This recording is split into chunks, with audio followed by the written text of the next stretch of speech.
हम नहीं मान रहे, आप मान रहे हैं। मर्डर की बात मेरे भाई आप मान रहे हैं, हम नहीं मान रहे हैं। मर्डर भी बोला गया ना, वीआईपी का नाम सुसाइड भी कहा है ना। अगर एक के बाद कहते, एक मिनट मेरे भाई, अगर आप कहते हैं जो ऑडियो क्लिपिंग सही है तो उसके किस पक्ष आप मानेंगे? इसीलिए हम कह रहे हैं कि हम उन दोनों व्यक्तियों को आमंत्रित करते हैं कि आए, विवेचना में सहयोग करें, सरकार पूरी सुरक्षा देगी। अगर साक्ष्य की क्रेडिबिलिटी अगर एस्टेब्लिश कर ली तो सरकार हर जांच सकती है।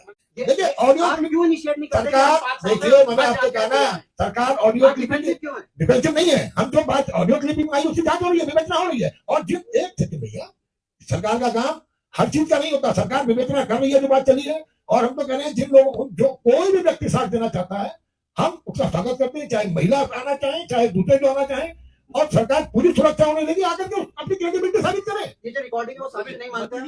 ये जो रिकॉर्डिंग आई है ये साक्ष्य, अरे महाराज, जिनकी रिकॉर्डिंग आई है, मैं जिनकी रिकॉर्डिंग आई है कहते हैं कि भाई देखिए, उसी रिकॉर्डिंग में दोनों बात आई है। उसी रिकॉर्डिंग में हत्या की बात भी आई, उसी रिकॉर्डिंग में हत्या की बात भी आई, उसी रिकॉर्डिंग में तमाम तरह की राजनीतिक बातें करने का प्रयास किया गया। इसलिए मैं आपसे कह रहा हूँ, सरकार जिन व्यक्तियों की ऑडियो क्लिपिंग है उन्हें पूरी सुरक्षा देने का काम करेगी, आए और अपनी बात में रखें। ये रिकॉर्डिंग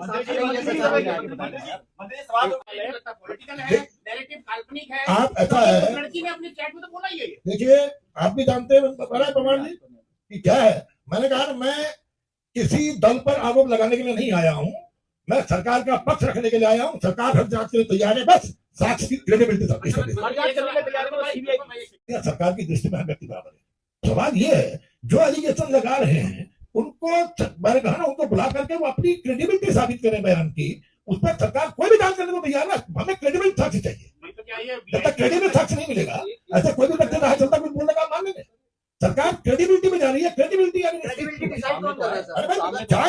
देखिए आप और मैं जांच नहीं करते भैया, मेरी सुनो, आप और मैं जांच नहीं करते। जांच एजेंसियां इस पर जांच कर रही है, तो विवेचना कर रही है। और लेकिन जिन व्यक्ति की बताया जाता है कि फलाने की कथित अगर वो वीडियो क्लिपिंग, ऑडियो क्लिपिंग है, तो वो आकर के अपनी क्रेडिबिलिटी साक्ष्य के लिए क्रेडिबिलिटी उसकी एस्टेब्लिश करे। सरकार जांच कर रही है, सरकार कहीं भी चली हट रही है। जी आप बहुत वरिष्ठ पत्रकार हैं। एक सुन गया, अखबार समझ गया, अखबार का जो बोल रहे हैं, जो लड़की ये भी जो बातचीत आई है वही आपके एक सस्पेंडेड जो आपके विधायक हैं और उनकी कथित एक दोस्त के बीच की बातचीत से वो सवाल आया है, तो इसलिए मामला उठा। मैं आपको इसीलिए देखिए, मैंने आपसे इसलिए कहा, मैंने बहुत वरिष्ठ पत्रकार हैं, आप काफी वरिष्ठ पत्रकार यहाँ बैठे हैं।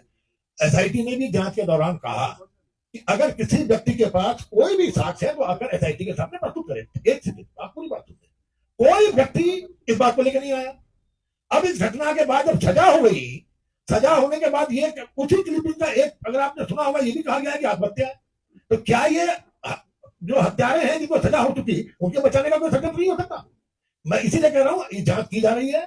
जांच करने के अलावा उन दोनों व्यक्तियों को बुलाया जा रहा है, उनसे कहा जाए, उनसे मैं आपके माध्यम से सरकार का पक्ष कर रहा हूँ, उन्हें पूरी सुरक्षा दी जाएगी, क्योंकि सरकार का कर्तव्य है अपने संवैधानिक दायित्वों का निर्वहन करने के साथ साथ व्यक्ति की सुरक्षा करना। जिन पे एलिगेशन लगाया उनसे भी सवाल पूछ रही है। सीबीआई की संस्तुति आप लोगों ने करनी है, उन्होंने नहीं, तो आप अगर कर देंगे तो उसको कोई बुरा थोड़ी ना हो जाएगा। अरे आपने कहा ना, आप कोई क्रेडिबल साक्ष्य लाइए, सरकार तैयार है कोई जांच करने के लिए। साक्ष्य की क्रेडिबिलिटी तो हो। तो आप कौन, सीबीआई तय करेगी ना, अगर करने की तो करने। भाई सरकार जिस मामले में, सरकार के बारे में एसआईटी के लिए माननीय उच्च न्यायालय ने कह दिया कि सब जांच सही रास्ते पे जा रही है, किसी को बायस होकर बचाने, हाई प्रोफाइल आदमी को बचाने का प्रयास नहीं किया जा रहा है।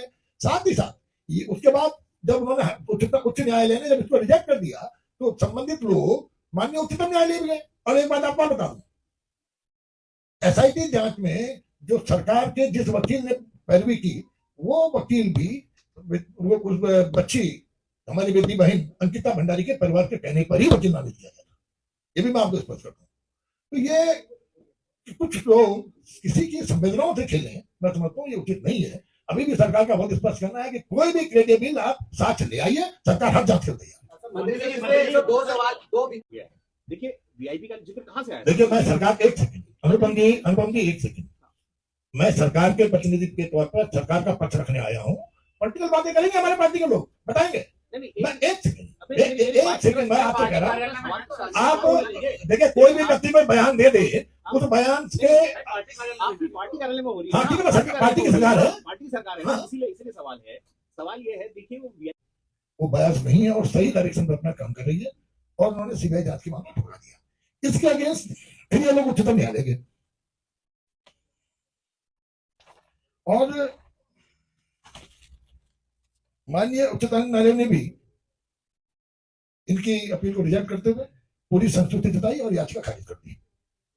साथ ही माननीय उच्च न्यायालय ने यह भी कहा कि विवेचना पूरी तरह से ठीक की गई है और ऐसा कोई हाई प्रोफाइल व्यक्ति नहीं मिला, कोई नहीं है जिसको भी सरकार बचाने का प्रयास कर रही हो। एसआईटी ने अभियुक्तों के खिलाफ चार्जशीट दाखिल की और निचली अदालत में पूरी जांच होने के बाद अभियुक्तों को आजीवन कारावास की सजा हुई। अब जो एक जो ऑडियो क्लिप जो मीडिया में घूम रहा है और इस पर भी सरकार के द्वारा अलग अलग एफआईआर दर्ज की गई है, जांच में अगर कोई तथ्य आएंगे तो हम लोग निश्चित रूप से सरकार उस पर प्रभावी कार्रवाई करेगी। यदि किसी व्यक्ति के पास, जो सरकार का बहुत खुला कहना है, यदि किसी व्यक्ति के पास कोई साक्ष्य है तो वो लाएगा और क्रेडिबल साक्ष्य मिलेगा तो निश्चित रूप से कार्रवाई की जाएगी।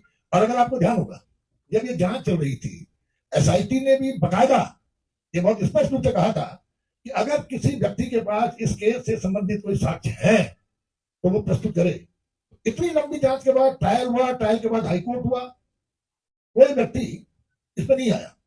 तो ये निश्चित रूप से अभी भी कह रहे हैं कि अगर कोई भी साक्ष्य तो साझा कर सकते हैं, उसको ऐसा नहीं है। सवाल तो सिर्फ वीआईपी का है। मेरे भाई, सवाल वीआईपी का, जनता के मेरे पीछे भाई, होगा। मैंने आपसे कहा इस प्रश्न को लेकर कुछ लोग जब माननीय उच्च न्यायालय गए, उच्च न्यायालय ने बहुत स्पष्ट कहा किसी हाई प्रोफाइल व्यक्ति को बचाने का प्रयास नहीं किया जा रहा है वो, और एसआईटी सही डायरेक्शन में काम कर रही है।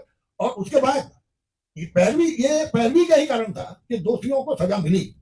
और सीबीआई वाले मामले में जब फिर वो पार्टी उच्चतम न्यायालय गई तो उच्चतम न्यायालय ने भी उनकी याचिका को खारिज कर दिया। अब मैं अभी भी कह रहा हूँ, कोई क्रेडिबल साक्ष्य लाइए, सरकार है जांच कर तैयार है। नहीं, इसमें जो ये चीजें आ रही है कि जांच का विश्वास नहीं है लोगों को, उसका एक बड़ा कारण ये भी है कि उसी रात आपके विधायक ने बुलडोजर से वो रिजॉर्ट तोड़वा दिया और वो एसआईटी की जांच में नहीं है। और आप न्यायालय का आदेश पढ़िए, है उसका भी जिक्र। भाई सवाल तो पूरा जाने दो। और उसके इलेक्ट्रॉनिक एविडेंस पूरी दुनिया में फैले पड़े हैं, आपके एसआईटी को नहीं दिखे और आपकी पार्टी ने एक नोटिस तक उस विधायक को नहीं। आपको भाटी जी, उसका बकायदा न्यायालय के आदेश में जिक्र है और कहा है कोई एविडेंस नहीं बिठाया गया, बिल्कुल बकायदा न्यायालय के आदेश में है। और प्रॉपर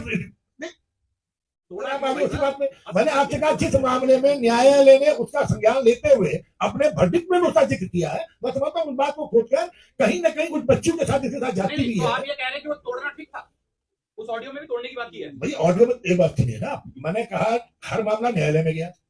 हिंदुस्तान में एक सेकंड है भाई, हिंदुस्तान में अपराधी कौन है ये तय करने का अधिकार न सरकार का है न प्रेस का है।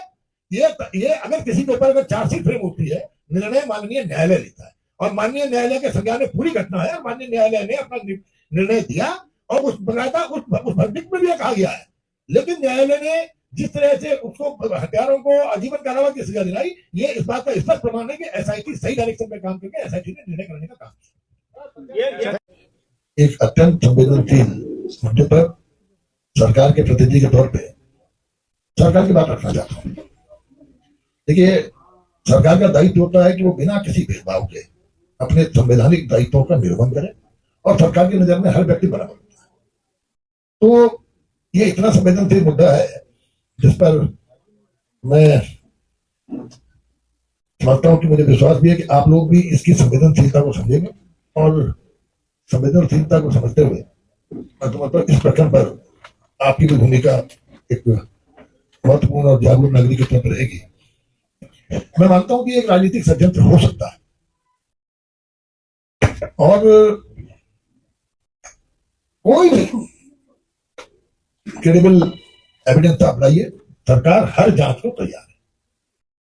आप सबको मालूम है, जैसे ही सरकार को अंकिता भंडारी के साथ भी इस घटना की जानकारी मिली, तत्काल एक महिला आईपीएस अधिकारी के नेतृत्व में एसआईटी का गठन किया गया और जो भी अभियुक्त थे बहुत तत्परता के साथ उन्हें गिरफ्तार किया गया और इतनी पैरवी इतनी मुस्तैदी से की गई कि ट्रायल के दौरान भी उन लोगों को जमानत नहीं मिली। ये आप सबको मालूम है।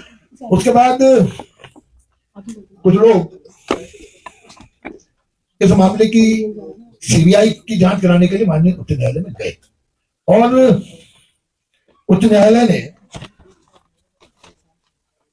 अपने निर्णय में कहा, thus in ultimate analysis the court is of the considered and formed opinion that though there may be some initial hiccups at the initial stage of the investigation, while the revenue inspector and Raigarh police were investigating the case.